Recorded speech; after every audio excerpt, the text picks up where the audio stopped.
Good afternoon, everyone, and welcome to the WE Local Power Hour.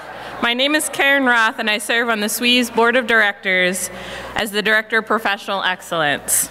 I'm also a lead associate and cybersecurity expert with Booz Allen Hamilton in Rome, New York. I'm here not only to introduce today's WE Local Power Hour keynote, but to also add a plug for how you can get involved with planning and strategizing of these WE Local conferences. If you're not aware, WE Local is supported by over 80 SWE members who participate on the WE Local Advisory Board or WE Local Host Committee on one of 9 subcommittees. These members serve as ambassadors of the program and provide a voice to the local member. And I know the 2018 conferences are not over, but planning has already begun for 2019, and here's my plug. WE Local is actively recruiting 6 new local advisory board members and 5 WE Local host committee chairs. If you're interested in joining, I encourage you to contact WE Local at welocal@swe.org.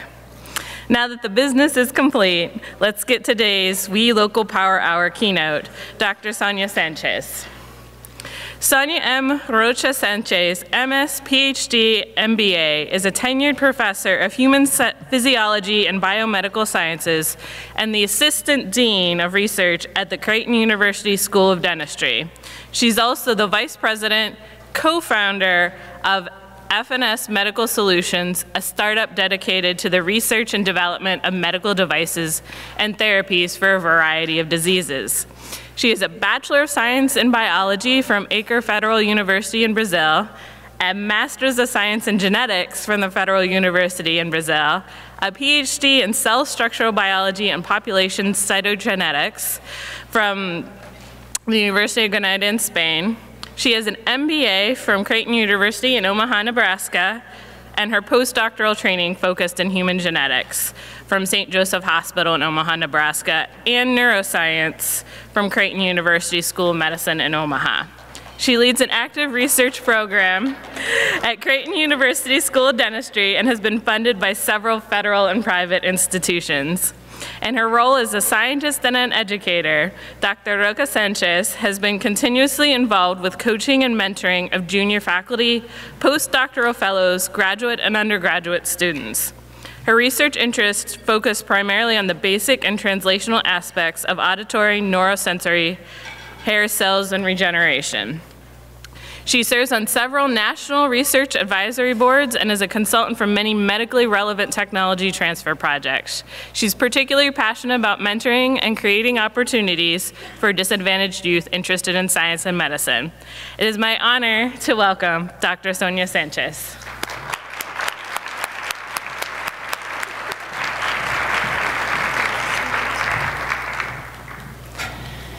Hello, everyone. Thank you so much for the opportunity of being here today, talking to you. It's my very first time attending a SWE conference, and I couldn't be more impressed with everything that I have seen so far. But now, let's go on with the story that I have to share with you today. For a big part of my life, I resented my gender, my female gender. And as proud of a woman as I am today, I'm glad to tell you that things would not be that way. Things would have been otherwise if my life had not been this complicated mess that I'm going to share a little bit with you in this afternoon. My story starts in the northwestern corner of the Brazilian Amazon rainforest in a place called Tarauacá. Tarauacá was developed near the banks of the Tarauacá River, which was not only the main route of transport and communication with the outside world, but also the place where people bathed, where they cut their food, where they played, where they did their laundry, and so many other things. Tarauacá's main economy is based in the extraction of latex from rubber trees and a variety of Brazilian nuts, including the superfood açaí, which has become quite popular in the last few years here in the US. My parents The children of native Brazilian and white colonizers grew up in the rainforest, collecting nuts and extracting latex for a living. Later in life, when my father was 18 and my mother was 16, older individuals to the place's standard, they decided to get married and they moved from the forest to the village of Tarauacá, where they started a family. The law of the land was that as soon as you could stand in your 2 feet and walk by yourself, you were expected to justify your existence. I remember being as young as 2 years old, barely speaking clear words and already walking down those wooden bridges that connected the stilt houses, running errands. The stilt houses, in case you don't know, are these tall, high above ground houses built on that way to protect from flood, which in that part of the world can be quite common and last for a while. It was also at around 2 years old when I started to realize that there was probably something wrong with me. I felt like I had been born as the wrong gender. If not, why would people so often say things like, "You guys have such a smart kid, too bad it's a girl." Or, "Your kid can work quite hard, too bad she won't help you much for too long." Every time I heard those kind of comments, and I'm pretty sure they were common for around there, they always made me feel that I had let my family down. If I only could have been born a boy, I would think so many times. While most people would stick to their comments in the misfortunes of the female gender, a few would get physical. I remember sometimes while running errands on those wooden bridges, older, most of the time drunken men would push me down into the river for the simple fact that I was a girl and I was standing in their way. The reason for such behavior still beats me to this day. It's not like they could get by without the help of females. Women over there, young and old, worked hard, as hard or even harder than any man I knew. And it showed. It showed in their appearance. They looked so much older than their age.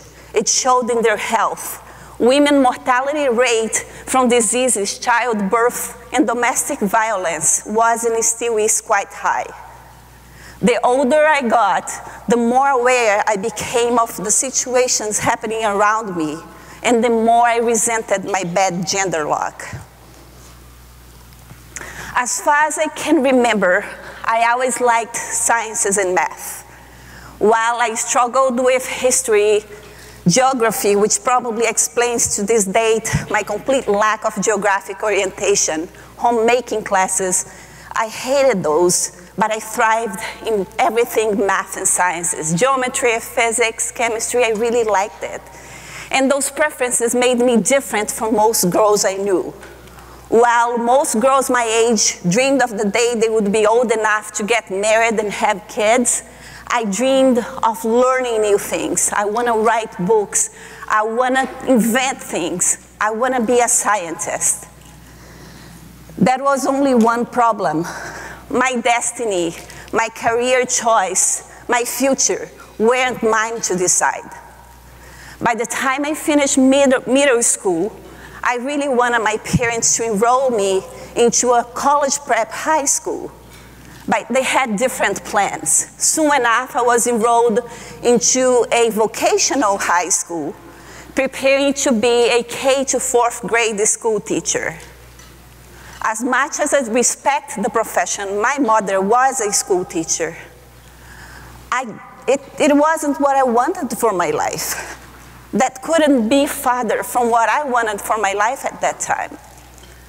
While I was going to be exposed to all sorts of elementary school educational theories and techniques, I knew that science and math was going to be kept to a very minimum. I resisted the idea. I tried working against it, but eventually I just gave in. I decided that I was going to do what my parents thought was going to be best for me. Finish school, find a stable job as a school teacher, collect a paycheck, get married, have children, and raise my family the way my mother and my father had done before. College, if it ever happened, would probably be later in life to get a degree in some kind of educational pedagogy. Every time that my career choices topic came up, my parents would say, "Scientist? Who have heard about a female scientist? That's not a job for a female. That's a job for men. Women can't study too hard. Women who study too much end up crazy. You don't want to go that way." And you know, they didn't mean it in a bad way. They were actually trying to protect me from dreaming too high and being frustrated for not being able to accomplish it. They thought they knew what was best for me. But have you heard about those good-hearted benefactors, those people who find these talented, underprivileged kids, and those kids' lives takes a turn to the best? I have, but that's not my story. Where most people's journey would have continued with education, mine took me down the route of marriage, domestic violence, and abuse after I started vocational school. Vocational school was at night. Most of my classmates were older than me. Most of them married with kids, had been out of the job market for a while, or had jobs where we were looking for a new career opportunity. I couldn't feel more out of place over there. I thought of dropping out a lot. I would think that if I had been born a boy, I could drop out and go work as a day laborer with my father. I had done that before. I had helped him many times, and I have heard him say that I was one of his best helpers. My only problem had to be born a female. That comment was normally followed by this long laugh, his own and the other men working with him. But as time went by, I learned that I could make good money tutoring my classmates, and I started liking vocational school. And that's when everything changed. That's when I met him. I was 14, he was 25, even though we were attending the same school. He had been out of school for a while and was struggling, and that's when his sister, who was my classmate, talked to him about me. He apparently liked me. I didn't dislike him, but I had no intentions of moving forward with anything beyond our business interactions. Soon enough, he learned my routine. He was attending the same church my family and I went to. He was taking the same buses that I did to go to school, to go to work. He was around a lot. We even dated for a while. But I broke up with him not only because that was the first time I was dating someone, but also because he had become quite possessive. And I didn't appreciate that. He would talk about getting married, taking me out of school to stay home, cooking and cleaning and taking care of him. And at that point in my life, that couldn't be farther from what I wanted. But then, in a rainy Saturday afternoon, when my parents and my siblings were out of the house, I received an unexpected visit from him and his .38 caliber pistol. As he pointed that gun to my head, I knew that my life was never going to be the same. I still remember to this date the first words he said. If he couldn't have me by my own will, he was going to have me his own way. Honestly, those are one of the few things that I still remember from that day.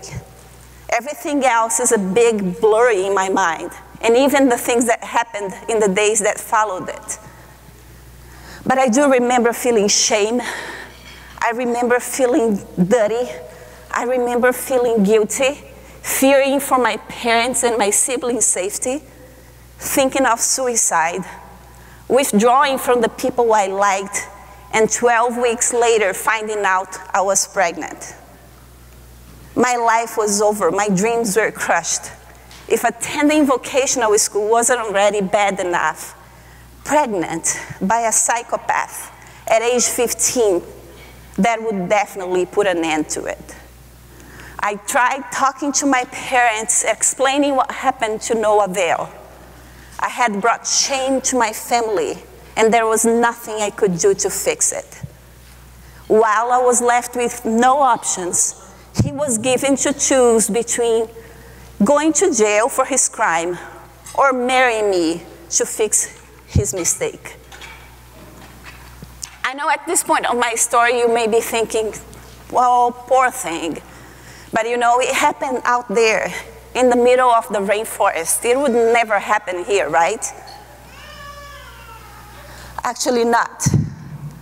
Based on a 2016 Human Rights Watch report, 1 in every 3 girls in the developing world will get married before they reach age 18.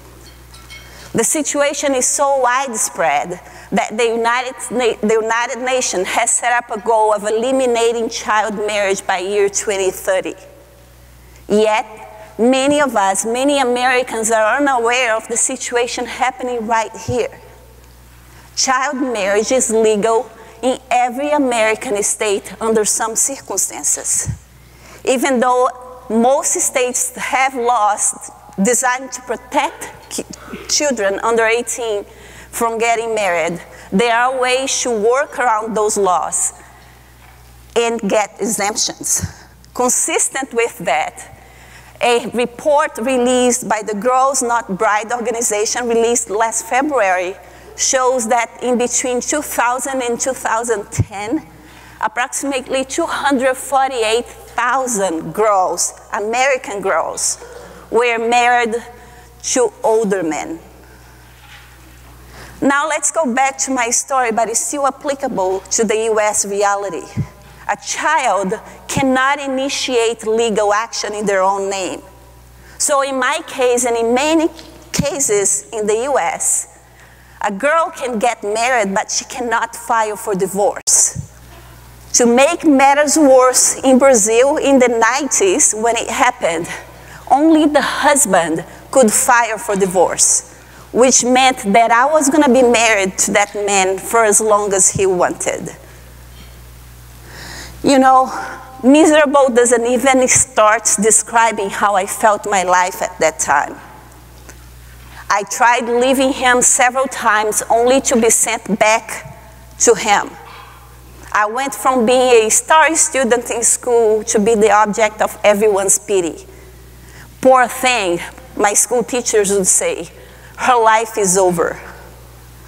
Sometimes when I find myself remembering those days, it's almost inevitable to think of how many other girls are out there right now with the potential to be the next Marie Curie, to be the next Rosalind Franklin, to be the next Edith Clark, with dreams and potentials that will never be fulfilled because their lives and destinies have already been decided by someone else other than themselves. After I got pregnant and married, I decided to leave school. Most of my school teachers and older classmates recommended me to do so. I could always come back later when my child was older. While I was pregnant, I could not pay for ultrasound. So for my entire pregnancy, I would pray day and night, hoping, begging to God that my child was a boy. I couldn't stand the thought of having a little girl just to see her grow up and live the same life I was living. I was in labor for almost a week. It was a very long and painful one. To make matters worse, I was showing signs of pregnancy-induced hypertension. I was a textbook case for a C-section, but I couldn't pay for one. I don't remember much of my daughter's birth because by the time she was born, I wasn't conscious anymore. The brutality of my labor followed by a severe and poorly treated postpartum infection, granted that she was going to be the only child I would ever conceive, which made her even more special. Sometimes when I think of what happened, and they are memories that I have and will never go away, I think that if my baby had been a boy, I wouldn't be here today. I would probably have accepted my fate and raised that child on the hopes that one day he was going to grow up and help me. These are not random thoughts. They weren't crazy thoughts I had. They were the common belief that people had over there. I would hear people saying all the time, pray that you're not expecting a girl. You know, girls, they can't do anything for you. But boys, they will grow up. They will take care of you. They take care of their mothers. But the moment I held my baby girl on my hands, the moment I saw her sucking her little fingers, fighting for her life just as I was fighting for mine, there was no way I was going to sit around and wait for someone else to come and do anything for us. I was going to do something. She deserved a better life, and I was going to do whatever it took to make that a reality. I wish that at this point in my story I could tell you that everything got better and life was a lot better and easier, but it wasn't. If anything, it got worse. But we made through it. I went back to school after my daughter was born. I finished vocational school in 3 years. I worked day, night, weekends, non-stop to support my daughter and myself. I went hungry sometimes, many times, not her, but I did, to make sure that she was going to have at least the minimum she deserved in life. But we made through it.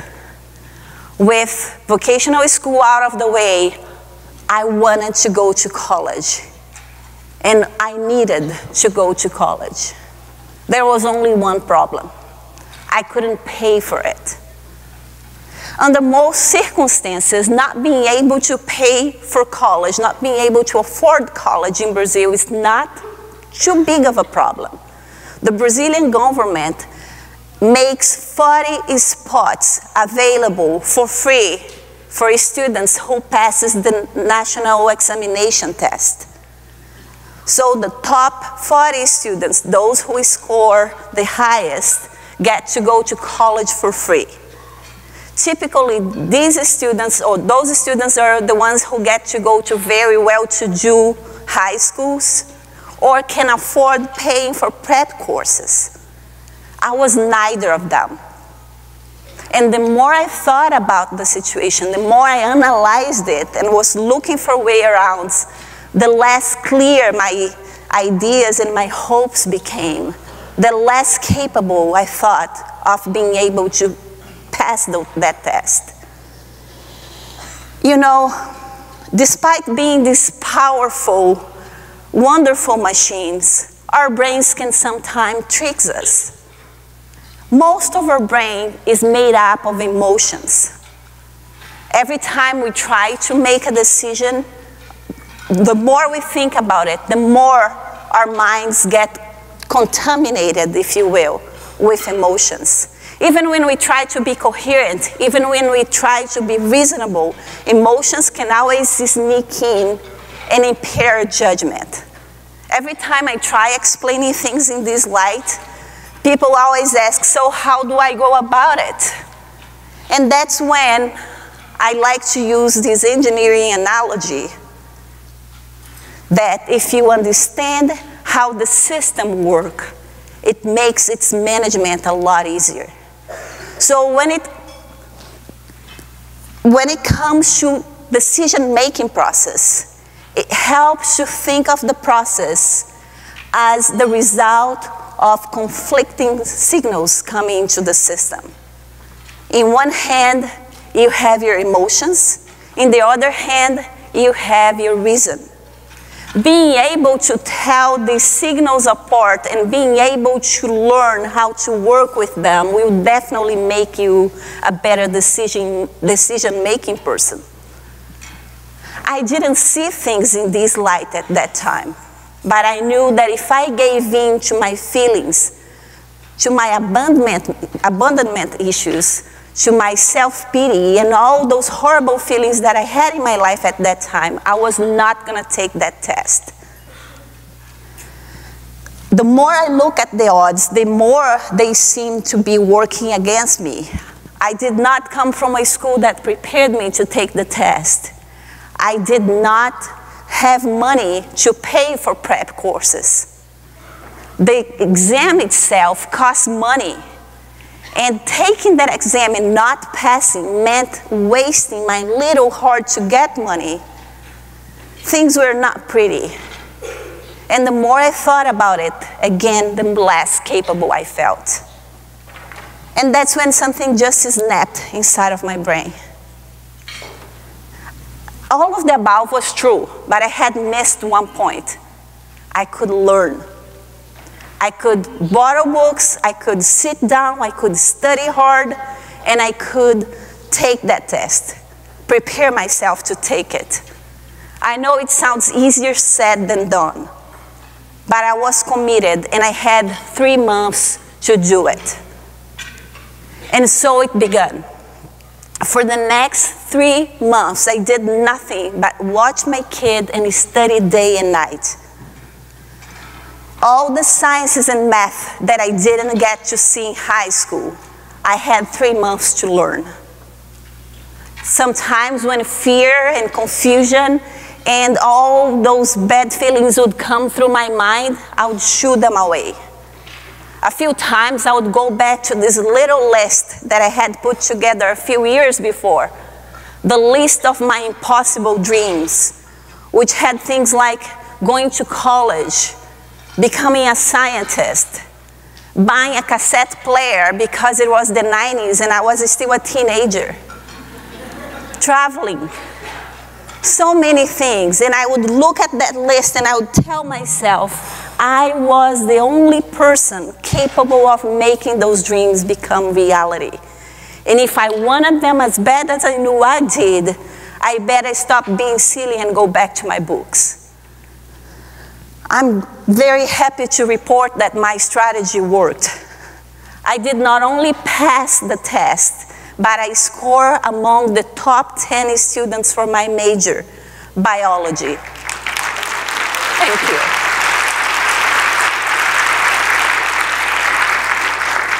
My score was high enough that I could have chosen a different variety. There wasn't a lot to choose from, but a number of different majors, but I chose biology because that was going to bring me closer to my dream of becoming a scientist.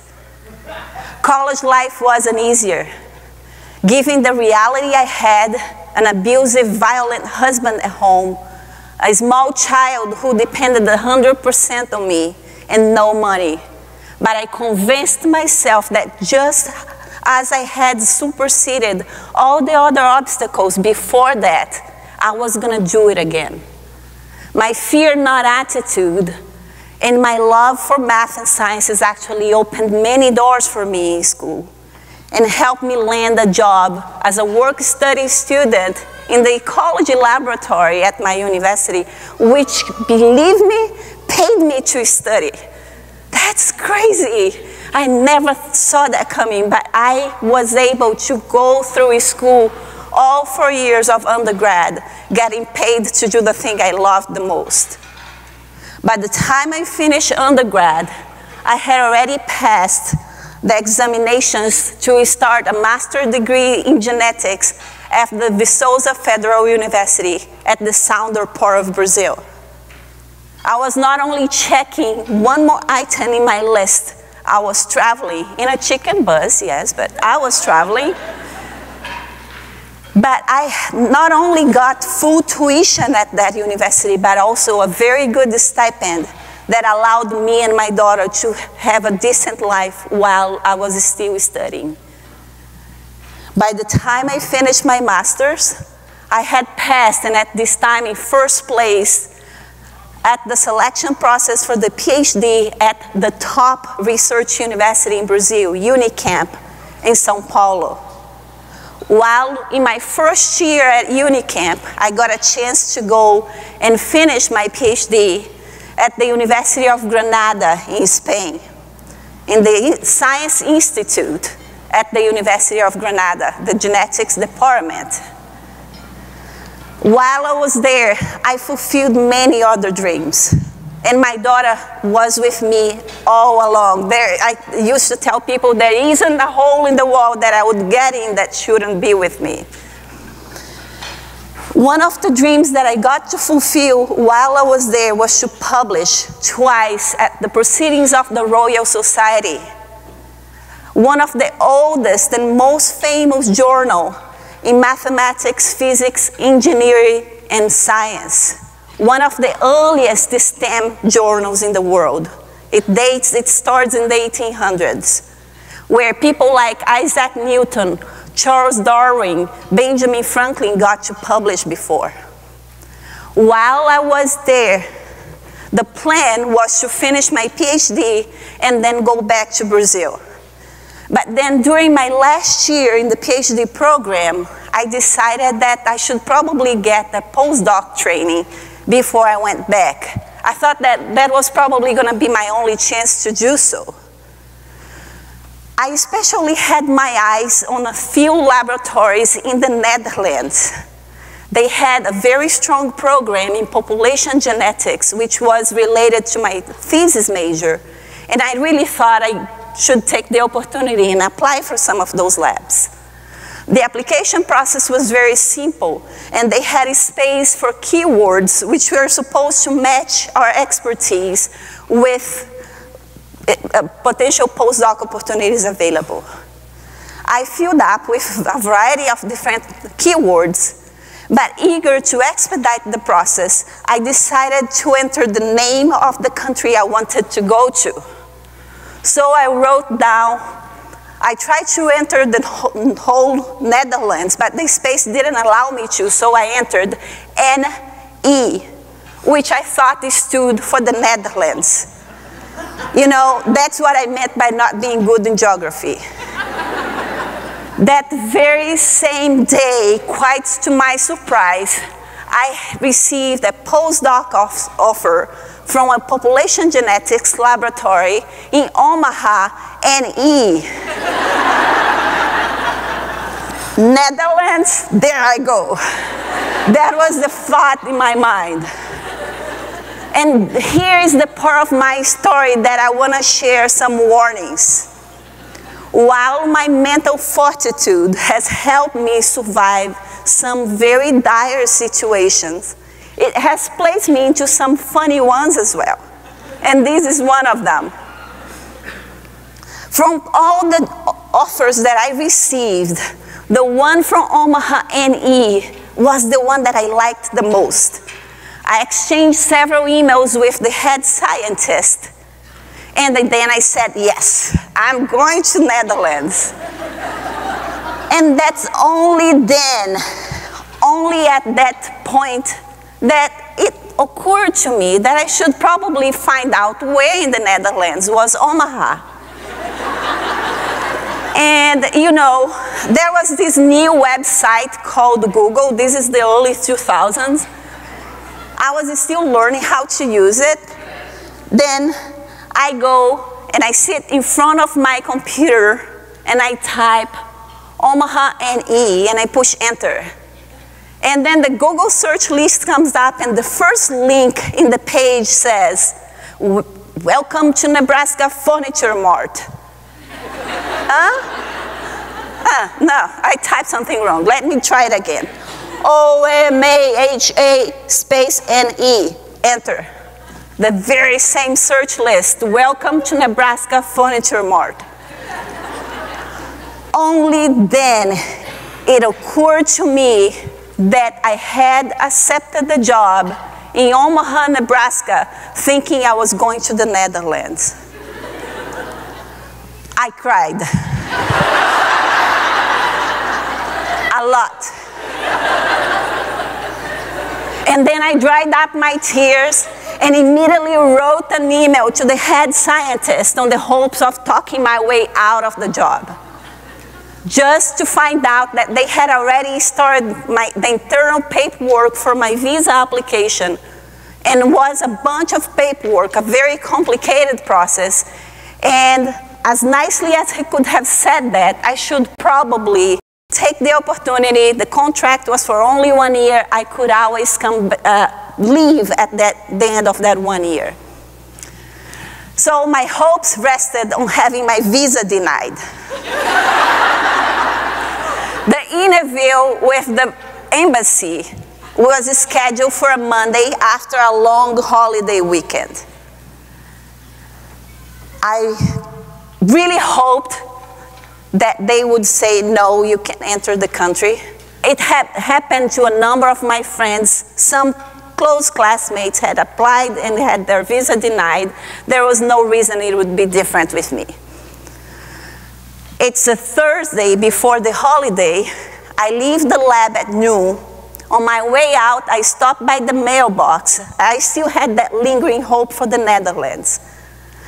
But for some reason, the mail had not yet been delivered.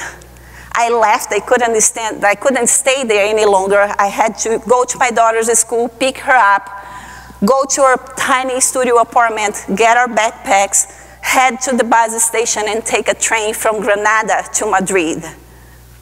The Monday after our interview, we already left the embassy with our visas stamped in our passport. I had never seen that happen. Nobody had never seen that happen. We took the train back to Granada. We got there tired, and I didn't come to the lab until next morning. In the very next morning, on my way to the lab, there is the mailbox. Why not? I stopped by for no special reason at this time. And there, sitting, waiting for me, a letter from the best population genetics laboratory, at least in my list, in the real Netherlands, offering me a postdoc position. I felt all the emotions flooding in my mind at that time. I almost lost my cool with destiny. And then, just like in a movie, I started remembering my life and everything that had happened to that point in my life. By then, I was 26, my daughter was 11. Together, we had lived and survived more than many people will do in their lifetime. I had not only got to scratch off most of the dreams that I'd had on my impossible dreams list, but I had superseded some of my wildest dreams.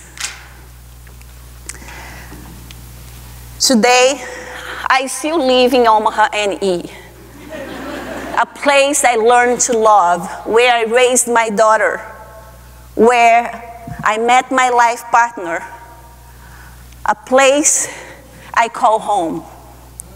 My life in the US wasn't short of adventures, from learning how to drive, learning English with a Chinese accent that took me forever to lose. That's a whole nother story for another time. Learning how to trust other people, but most importantly, learning how to trust myself. You know, throughout life, I have come to realize that it doesn't matter where in the world we came from. It doesn't matter what kind of lives we have lived. We ourselves, we can be one of our biggest and hardest obstacles to overcome. The more I work with intelligent, bright, beautiful young women, the more I realize that for some of us, it's just not easy to shake off that feeling of not being good enough. But we are. There is nothing I have accomplished in my life that anyone else could accomplish, and even better than I did. So if I did it, anyone can too. You can too. We can accomplish anything we set our minds to. Obstacles will always come, but when they do, tell yourself you have what it takes to master them. and cheer yourself up in the process. Be your biggest motivator. There are already enough people around us to criticize us, to judge us for whatever the reason. So anytime it needs, be your biggest and your proudest cheerleaders. Thank you so much.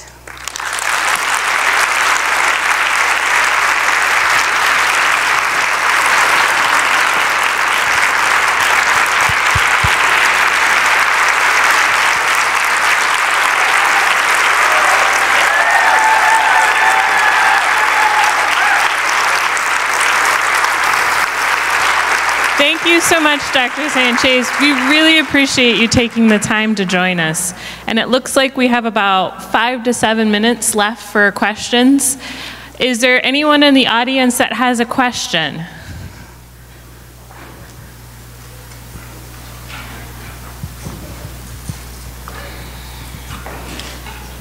Does anyone have any thoughts or anything that they can relate to the conversation?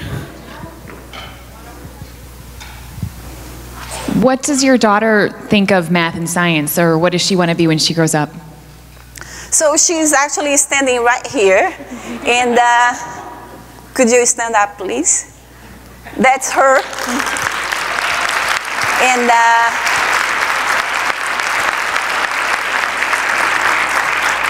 she's actually closer to you guys than to me. She's in computer coding, in computer sciences. That's what she likes and enjoys doing. So another question in the back.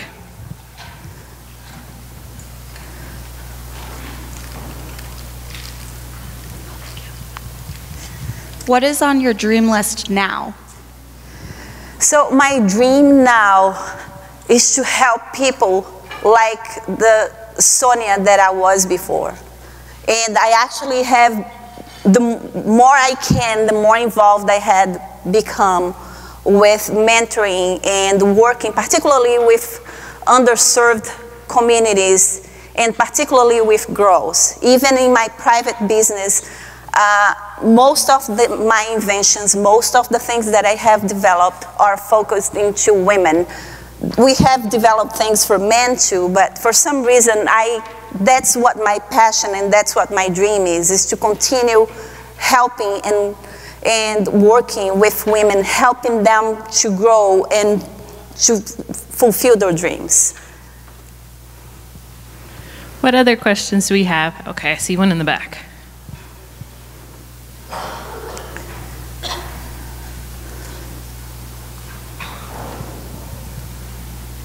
So you co-founded your own medical device company. How did you set that up, and what kind of products do you design? So everything that I do at the university, and most of my research is in neuroscience, it's university property. But sometimes I would just be looking at things and have ideas of things that I want to develop on my own. And the first idea I had was related to, it's a device that helps women to get urethral catheters. You know, the catheters that are out there in the market have been developed for men and they adapted for women. And I think the last change made on those catheters was in the 1800s by Benjamin Franklin. Since then, nothing had changed. But if you take a male patient and a female patient and they both need catheters, they both will receive the same catheter type, even though their urinary tract couldn't be more different. So that was one of my first inventions. That's been patented, and we have full patent on that. And we are now going through the FDA process to get approval and finally get it in the market. We have done several clinical trials, very successful, and just waiting to go through the hoops and loops of FDA to get that in the market. And then there are different ones. We are looking into computer programs to help with surgery, and also a few drugs that we have developed, which with drug, the process is a little longer. It takes a more complicated route to follow than devices. But it's a variety of different things. I think we have time for one more question. Were you in contact with your parents while on the process of becoming the female scientist that they said you couldn't be? Sure. So my parents were around, but they couldn't help me much. Financially speaking, they weren't well off at all. They were working class people, and I had other siblings that they needed to care for. And there was also the social barrier. Once I was married, I belonged to my husband. My parents had nothing else to do with me anymore. I don't know if you paid attention to the slide that I showed on the 2 publications that I did in the Proceedings of the Royal Society. I still had a different last name because by law, once I got married, I lost my parents' last name, and I had to use my husband's last name. And the law in Brazil is still so that even after you get divorced, you still have to use your ex-husband's last name. You can't change your name. I was able to do because I went with a special process, and I was able to provide evidences that my marriage had not been completely legal. The circumstances that led to it weren't exactly what we would call legal. But my parents helped as much as they could, but there was, like I said, social barriers that prevented them to going in and doing anything because I was literally property of somebody else. It turns out we do have time for a few more questions. We have about 2 or 3 more minutes. If anyone else has anything. Have you ever gotten to go to the real Netherlands? Actually not. I got that question a few times, but every time I planned to go, something happened. And even when I was in Spain, I traveled and I was planning on if I got the postdoc, but since it didn't happen, I never got to go there. It's on my dreams list, so that's one more. So I know that traveling is difficult by yourself, and that's kind of the fun of it, but I was wondering, how do you go to a new place with a daughter, and like how do you still find time to work and take care of her at the same time? That's just wonderful and amazing. So, yeah, I get that question all the time, particularly from my graduate students and postdocs. When they are starting to have kids at this time, and it's very, very hard for them to keep going with the school and balancing child care in between.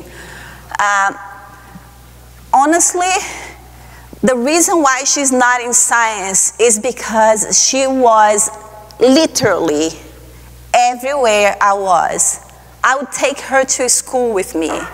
She would come home from school and go to the lab with me. And I had a little, like a little foam bed kind of thing that I would put under the lab counter, and she would sleep there sometimes when my experiments would go over. I would have her in the classroom by my side. Then over time, people saw that, you know, was a BOGO, buy one, get the other one. Wherever I was, she was with me. And I know that for her wasn't fun because while most kids were out playing and doing kids things, she was following me like a shadow everywhere. But it was challenging. It was never easy. Never easy. There was a question up here. I guess I'm just confused by your personal story. So how did you get divorced? So you came to America, and then what happened with the whole marriage? So because I couldn't file for divorce, I had to convince him to do that. And initially it wasn't easy. He charged me a lot of money. That's a whole nother story of my life, but I did have to save pennies and dimes to get the money, the amount of money that he charged me to go and initiate the divorce process. And then after the divorce, I was able to request my name change because I honestly couldn't go around carrying his name. Thank you. Okay, now we have one more question. One more question?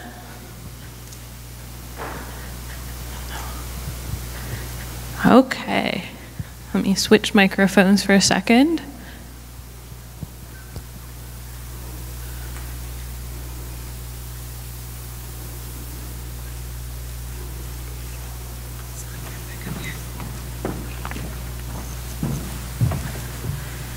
Okay.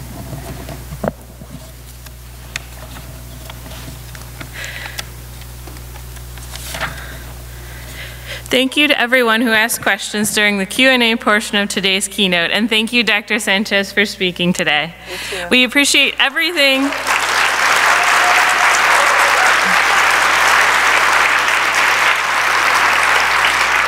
We appreciate everything that you have done for our community, and we are thankful that you took the time to come visit with us today. However, we know there's one individual who will probably be the most thankful. At this time, I'd like to invite your daughter, Zipporah, who has driven from Chicago to listen to you speak, to the stage to provide you your keynote gift. Zipporah, will you please come up?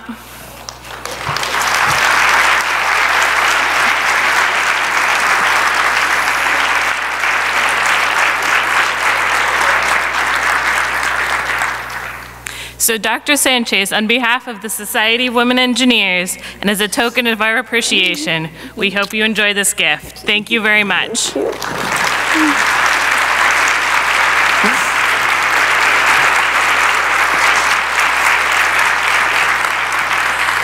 you. Let's give one more round of applause for Dr. Sanchez for speaking with us today.